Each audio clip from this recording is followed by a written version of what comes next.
ఆదివాసీలకు వ్యవసాయమే జీవనాధారం. అందుకే తమకు బతుకుదెరువునిచ్చే భూమిని దేవతగా పూజిస్తారు. తొలకరికి ముందే భూదేవి పండుగను జరుపుకుంటారు. దీన్నే విత్తనాల వేడుకగా వ్యవహరిస్తుంటారు. గ్రామ పెద్దలంతా కలిసి ఓ తేదీని నిర్ణయిస్తారు. ముందుగా గ్రామంలోని ప్రతి కుటుంబం నుంచి నవధాన్యాలను సేకరిస్తారు. వాటిని ఒక చోటికి చేర్చి గ్రామ పెద్దల సమక్షంలో గ్రామ దేవతకు పూజలు చేస్తారు. ధాన్యాలతో పాటు వ్యవసాయ ఉపకరణాలను పూజిస్తారు. పూజలో భాగంగా అమ్మవారికి కోడిని బలి ఇస్తారు.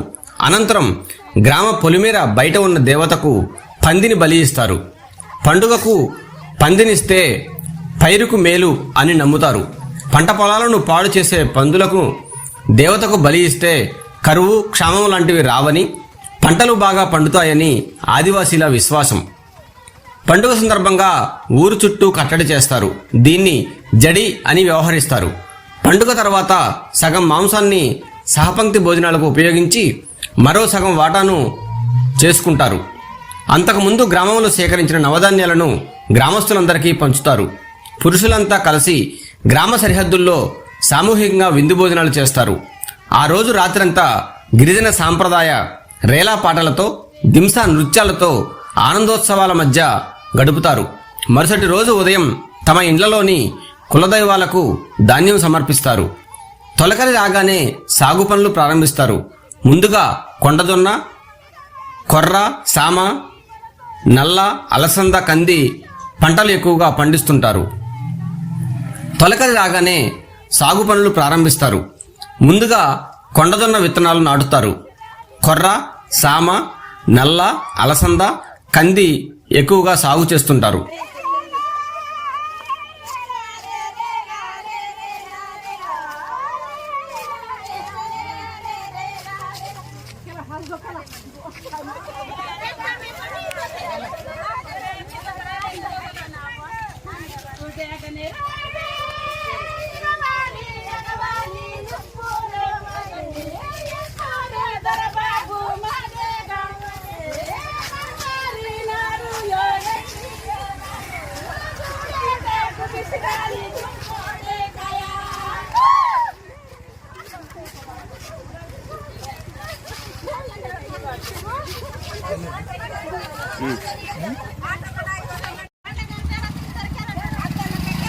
రామ్మా ఒకరు రండి. రామ్మా రా, నువ్వురా పెద్దమ్మ, పెద్దమ్మ నువ్వురా. సాంప్రదాయం చెప్పాలి. మా సంప్రదాయం మేము చేసుకుంటాం. పండగ భూమి పండగ. ఆ పండగ చేస్తే విత్తనాలు వేసుకుంటాం. మగవాళ్ళేమో చిక్కరికి వెళ్తారు. అది అలా తిరిగి వస్తా. ఎన్ని రోజులు చేస్తారు? ఒక రోజు 2 రోజులు చేస్తారు. 2 రోజులు చేస్తారు. ఇదే ఊరు? మా దిప్పల గుంపు. ఇప్పుడు నుంచి చేస్తున్నారు. అది ఎన్ని సంవత్సరాల నుంచి ఉంది? ఎప్పటి నుంచో పూర్వ కాలం నుండి ఉంది. మీ ఆకు ఆ పండగ చేస్తాం. ముందు పెట్టమ్మా. మీరు ఫోటోలు తీసి మాకు డబ్బులు ఇస్తారా? మా ఫోటో వెళ్ళిపోతారా?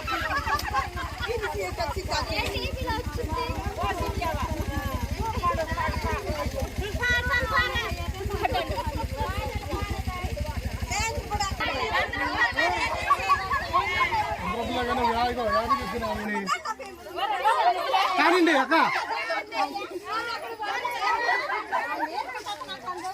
పెద్దమ్మ రామ్మ, అక్క రావాలి. నువ్వు రాక ఏం కదరా, రామ్మరా. ఇది రండి.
మళ్ళీ పూల